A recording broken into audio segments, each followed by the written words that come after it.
नमस्कार दोस्तों। बहुजन समाज पार्टी की अध्यक्ष और उत्तर प्रदेश की पूर्व मुख्यमंत्री मायावती मेरी हमेशा से फेवरेट रही हैं। उन्हें लेकर मैंने बहुत वीडियो बनाए हैं और पिछले साल जब लोकसभा चुनाव हो रहे थे तो उन्हें लेकर कई वीडियो बनाए थे। इसके अलावा 2022 के विधानसभा चुनाव जो उत्तर प्रदेश के होने जा रहे हैं उनके लिए मायावती किस तरीके से तैयारी कर रही हैं, इस पर भी मैंने कुछ वीडियोस बनाए हैं। आप लोगों ने बड़े अप्रिशिएट किए हैं और समय समय पर मायावती कुछ ना कुछ ऐसा करती रहती हैं कि मैं उन पर वीडियो बनाता रहता हूं। देखिए, अभी हाल ही में मायावती ने एक बड़ा दिलचस्प कदम उठाया है और उन्होंने ये कहा है कि उत्तर प्रदेश की जो 10वीं विधानसभा राज्यसभा सीट है उसके लिए वो अपना प्रत्याशी उतारेंगे। आपको पता ही है कि उत्तर प्रदेश की 10 राज्यसभा सीटों के लिए नवंबर में चुनाव हो रहा है। 9 नवंबर को एक सीट राम गोपाल यादव के खाते में जानी तय है समाजवादी पार्टी की, और बाकी 9 सीटों पर माना जा रहा है कि बीजेपी आसानी से जीत लेगी, क्योंकि उसके 37 विधायकों के वोट उसे एक सीट जीतने के लिए चाहिए और वो आसानी से मैनेज कर लेगा। मायावती के पास बचते हैं 18 विधायक। वो उसके लिए रामजी गौतम को अपना प्रत्याशी बना रही हैं, जो कि नेशनल कोऑर्डिनेटर हैं बसपा के। बहरहाल, इससे कोई मतलब नहीं है कि उन्होंने प्रत्याशी किसको बनाया है और उनके चांसेस क्या हैं इस सीट को जीतने के। सवाल ये है कि मायावती ऐसा कर क्यों रही हैं, ये एक बहुत बड़ा सवाल है।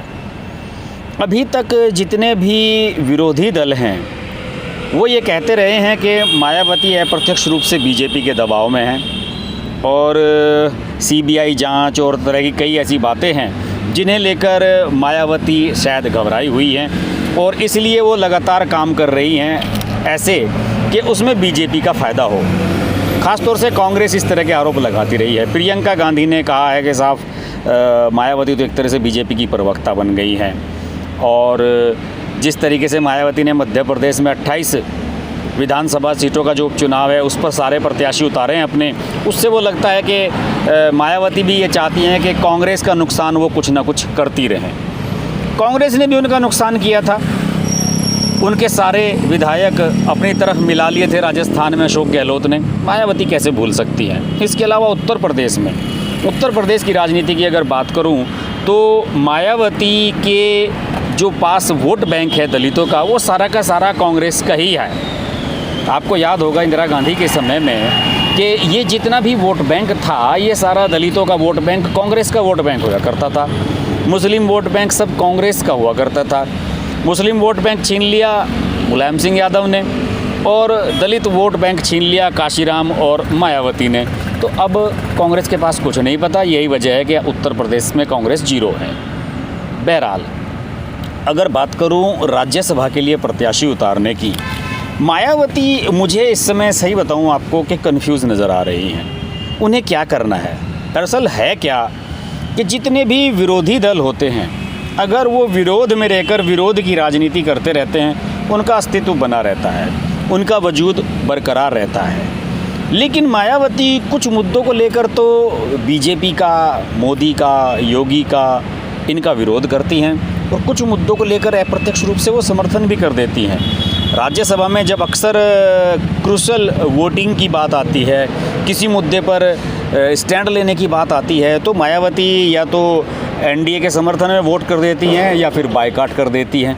तो ये सब चीज़ें जो हैं बड़ी दिलचस्प हैं और मायावती फ़िलहाल जिस कंडीशन में है उस कंडीशन में मायावती को ये नहीं नज़र आ रहा है कि वो किसके साथ जाएं।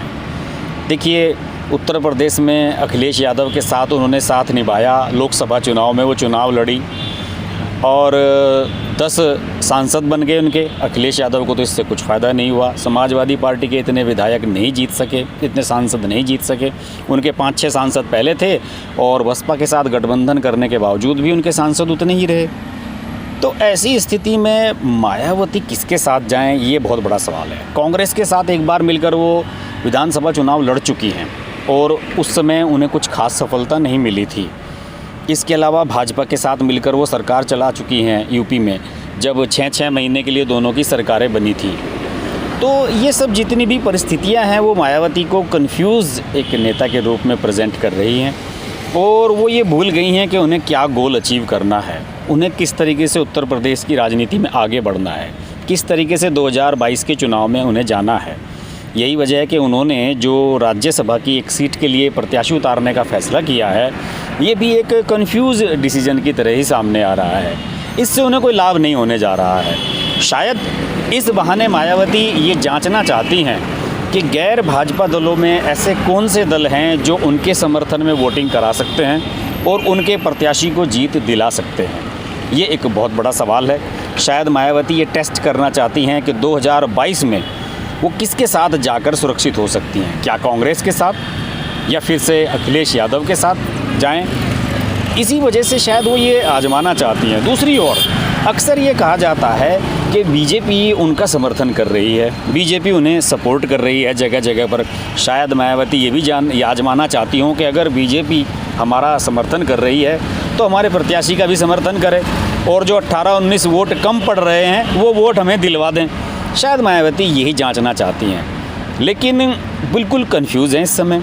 उत्तर प्रदेश में 8 विधानसभा सीटों का जो उपचुनाव हो रहा है उसमें तो वो बीजेपी के खिलाफ़ कैंपेन कर रही हैं, योगी पर आरोप लगा रही हैं, मोदी पर आरोप लगा रही हैं।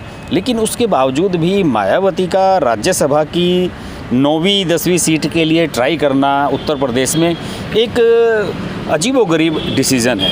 हो सकता है कि जो उनका थिंक टैंक है, सतीश मिश्रा वगैरह, किसी ने सलाह दी हो कि क्यों ना इस बहाने बीजेपी को और दूसरे दलों को आजमा लिया जाए। हो सकता है कि कांग्रेस के जो 7 विधायक हैं वो किसी भी स्थिति में नहीं है। हो सकता है कि उनके फर्स्ट प्रायोरिटी के वोट मिल जाएं या कुछ दूसरे दलों के सेकंड प्रायोरिटी के वोट मिल जाएं और उनका प्रत्याशी जीत जाए, लेकिन ऐसा होता हुआ नज़र नहीं आ रहा है।